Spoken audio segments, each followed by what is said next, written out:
Nous allons parler de la boîte à outils de l'innovateur et pour cela j'ai le plaisir d'accueillir Aurélie Roche et Philippe Guimbert qui sont conseillers industrie à la CCI Alsace Eurométropole. Bonjour. Bonjour. Bonjour Christophe. Alors, dans un contexte, on le sait, de mondialisation, de compétitivité, d'hyper-compétition entre les entreprises, l'innovation est devenue effectivement une affaire de survie pour nos entreprises, tout simplement. Aujourd'hui, il faut innover pour se démarquer de la concurrence, notamment des pays à bas coût. Qu'est-ce qui a changé, selon vous, ces 20 dernières années dans la manière d'appréhender l'innovation dans les entreprises ? Alors, votre synthèse de départ est tout à fait pertinente. Oui, l'innovation est un moyen de redonner de la valeur ajoutée à un produit ou à un service pour justement contrecarrer tous ces produits à bas coût qui arrivent. Beaucoup d'entreprises ont d'ores et déjà intégré cette dimension dans leur stratégie. C'est une impérieuse nécessité. L'État français lui-même favorise l'innovation par des dispositifs fiscaux parmi les plus généreux au monde, qui sont le crédit impôt recherche. Et parmi également, le crédit impôt innovation, spécifiquement dédié aux PME et aux TPE. C'est d'ailleurs la cible que nous souhaitons toucher aujourd'hui à travers ce podcast, parce que les grandes entreprises ont déjà de quoi faire de l'innovation et le font de manière courante. Et il ne faut pas oublier aussi que les TPE et les PME représentent quand même la majeure partie des entreprises de notre tissu économique. Alors vous me demandiez ce qui a changé les 20 dernières années. Le mot innovation a été beaucoup utilisé, parfois même trop, il est même galvaudé par moments et parfois mal interprété. Alors, je voulais vous conter une anecdote, si vous me permettez, que j'ai vécue il y a quelques années quand j'étais dans une structure d'accompagnement à l'innovation. Je téléphone à une entreprise pour lui proposer un entretien au cours duquel nous essaierons de voir s'il peut innover, comment il peut le faire. Une entreprise de la mécanique, du Haut-Rhin, 25 personnes, je ne la citerai pas. Et cette entreprise, quand j'arrive à joindre le chef d'entreprise, très agréable, me dit « Mais écoutez, monsieur, je crois qu'on n'a peut-être rien à se dire parce que moi, je n'innove pas, je n'ai pas de blouse blanche. » Alors, sur le coup, je n'ai pas su quoi dire.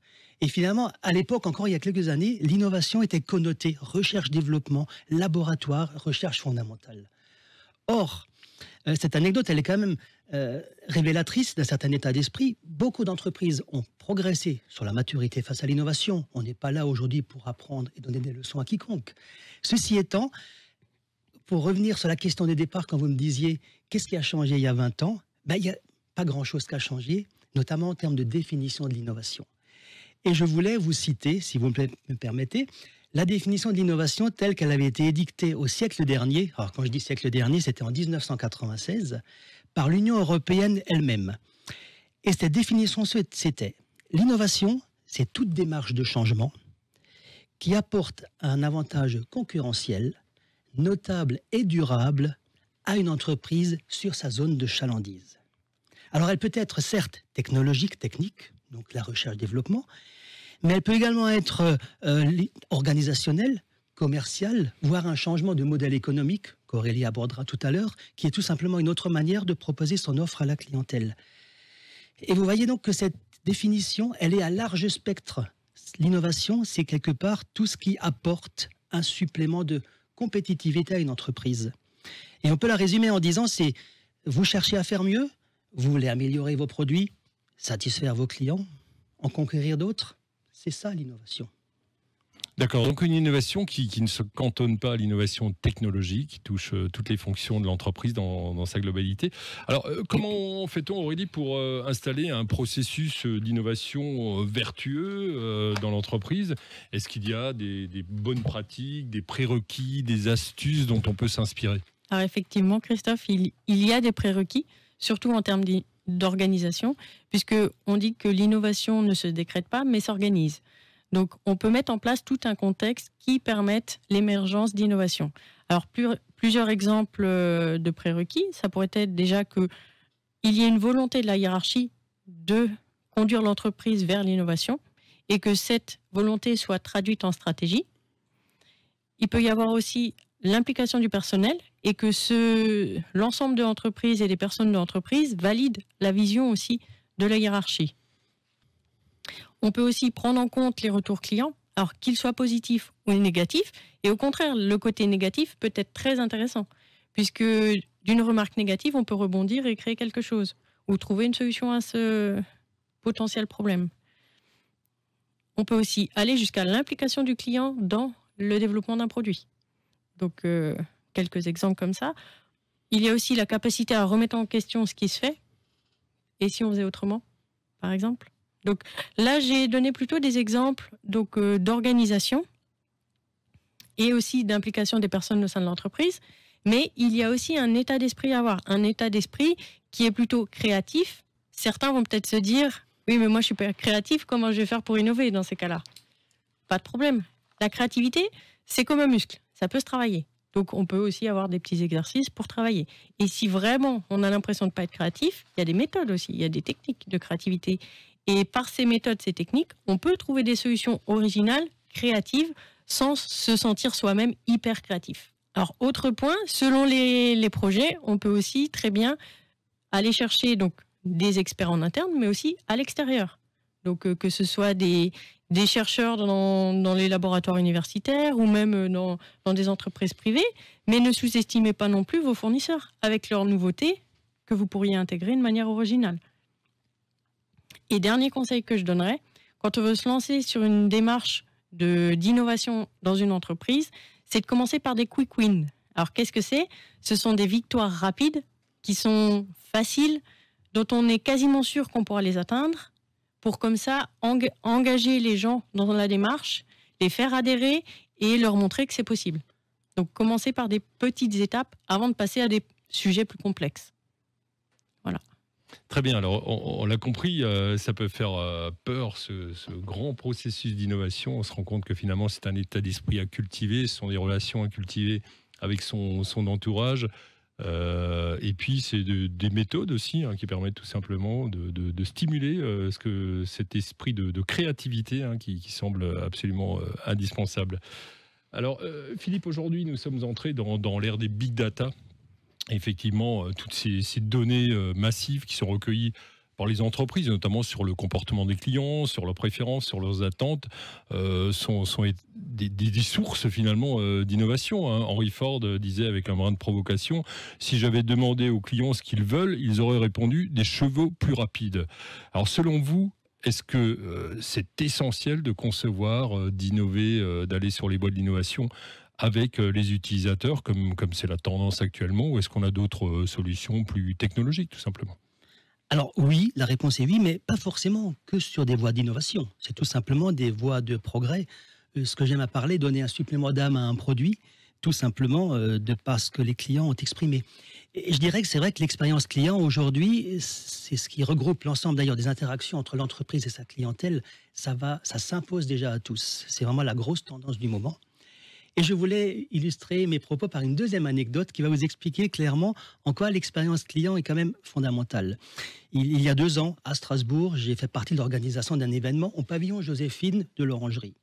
Alors moi, je ne suis pas de la région, donc je ne connaissais pas très bien le parc de l'Orangerie. Et je me suis rendu compte que le pavillon Joséphine, pour y accéder, il faut cheminer longtemps, et en rond, et en zigzag. Et par contre, je m'étais rendu compte qu'il y avait des gens qui, comme moi, avaient ce souci, qui ont coupé par la pelouse. Pas fait attention plus longtemps. 15 jours après, je reviens en pavillon Joséphine, je me rends compte que les services techniques ont mis des barrières à l'endroit où passaient les gens pour couper la pelouse. Très bien, bonne idée. Je repasse 15 jours après, qu'est-ce qu'ils ont fait les gens? Ils ont contourné les barrières et ils continuent à couper l'herbe. Donc c'est quand même, la conclusion, c'est qu'à un moment donné, un client, un usager, il a une manière de faire, il a une volonté, il a une envie. Si vous n'épousez pas à tout le moins sa volonté, c'est comme sur le marché, vous ne vendrez pas son produit, quoi. Et donc, il ne suffit pas seulement d'écouter le client ou de faire semblant, il faut aussi l'entendre. Ça, c'est vraiment une notion fondamentale. Qui plus est, lorsque vous faites des enquêtes de satisfaction, ou même que vous interprétez les insatisfactions des clients, ça peut être des sources de progrès, ou comme les tendances également sur le marché. C'est vraiment, j'appelle ça des gisements d'innovation potentielle. Et pour en revenir sur votre question initiale relative aux objets connectés, oui, c'est le grand sujet des dernières années, capter un maximum d'informations pour essayer d'en tirer quelque chose. Alors je dis essayer d'en tirer quelque chose parce que ces objets communicants sont capables de vous analyser des millions de données, mais à un moment donné, j'ai une remarque à formuler, c'est de dire que avant de capter des informations, il faut déjà savoir ce que l'on veut savoir du client, et puis surtout ce qu'on va en faire de ces données. parce que la data, ça coûte très cher. Les gens qui gèrent les data, c'est une denrée rare sur le marché aujourd'hui. Donc, c'est vraiment des coûts importants. Et quand on parle, vous verrez beaucoup aujourd'hui, nous parlons, finalement, l'innovation, ça s'organise. Et ben, l'organisation de l'innovation, ça passe également par la stratégie au départ. Et si, dès le départ des objets connectés ou le big data, il n'y a pas une stratégie claire, on va vers un événement, enfin, ce sera vain de faire comme ça. Voilà, donc la technologie est un outil. Et l'outil ne doit jamais précéder la volonté. Très bien. Alors, merci Philippe. Et pour organiser finalement cette innovation, comme vous le dites, mettre en place ces stratégies, Aurélie, que propose la CCI? Est-ce que vous épaulez les entreprises dans ces démarches? Tout à fait. Nous accompagnons les entreprises dans ces démarches. Alors, de différentes manières. On a différentes possibilités. Alors, je vais commencer par parler d'un petit outil assez simple, on va dire, qui s'appelle 30 minutes pour innover, qui tourne autour de 4 questions et dont le but, c'est de voir un petit peu quel serait le potentiel d'innovation de l'activité de l'entreprise et de détecter des axes de réflexion. Donc ça peut être assez facile. 30 minutes pour innover. Voilà, 30 minutes pour innover. Il est très bien adapté pour toute entreprise de type TPE ou PME. Et ensuite, nous avons un autre outil qui s'appelle le diagnostic CCI MAP capacité d'innovation, qui là sera plutôt pour des entreprises de type PME, qui sont un petit peu plus grosses, puisque on va regarder la manière de travailler de l'entreprise en termes d'innovation. Donc, elle a potentiellement un service de R&D, un bureau d'études, ou au moins 1 ou 2 personnes qui travaillent plutôt sur l'innovation. Et à la suite de ce diagnostic, donc comment ça se passe? On remet un rapport dans lequel il y a un plan de progrès pour l'entreprise et des recommandations avec d'autres accompagnements possibles par la suite. Le troisième outil dont je vais parler, c'est le Business Model Canvas, qui est un outil qui permet de formaliser le modèle économique de l'entreprise, c'est-à-dire les principes selon lesquels l'entreprise crée, délivre et capture de la valeur. En gros, c'est un tableau de 9 cases et on va balayer toutes les cases une par une avec l'entreprise. Donc là, on accompagne vraiment l'entreprise à le faire, à formaliser son modèle économique. Et ensuite, on va l'aider, la challenger pour voir comment elle pourrait évoluer, sur quel axe elle pourrait partir pour se développer, se différencier, innover, amener de la nouveauté. Ça, c'est donc le troisième outil. Ensuite, on a tout ce qui est atelier de créativité. On est en capacité de mener des séances de créativité au sein des entreprises sur le sujet des entreprises, sur leurs problématiques, avec leurs équipes. Donc là, on apporte une méthode. En pratique, on en apporte même potentiellement 2, puisqu'on peut proposer 2 méthodes différentes. Brainstorming structuré, il y a des techniques, ça se prépare. Et la deuxième méthode dont je voudrais vous parler encore, c'est la méthode FASIT. Donc, c'est une méthode issue de TRIZ, pour laquelle on est certifié en tant qu'animateur. Et là, c'est une approche assez différente du brainstorming, mais qui permet de traiter des sujets très techniques également et de travailler au sein des entreprises.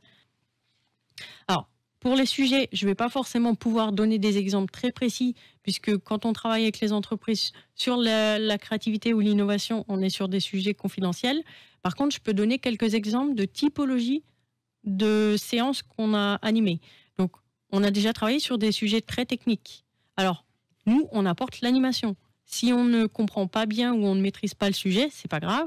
Les gens sont là pour ça. Nous avons aussi travaillé sur de la recherche de produits de demain, donc de la prospective, sur de l'organisation pour comment améliorer la satisfaction de mes clients, mais également des recherches de noms, que ce soit un nom d'un produit, un nom d'une nouvelle activité ou un nom d'une entreprise. Et après, on fait du sur-mesure. Et puis du sur-mesure, donc on voit qu'il y a toute une boîte à outils pour accompagner les entreprises dans l'innovation. Merci Aurélie, merci Philippe d'avoir apporté cet éclairage. Et puis on pourra retrouver effectivement toutes vos prestations sur le site de la CCI et vous contacter directement. Merci.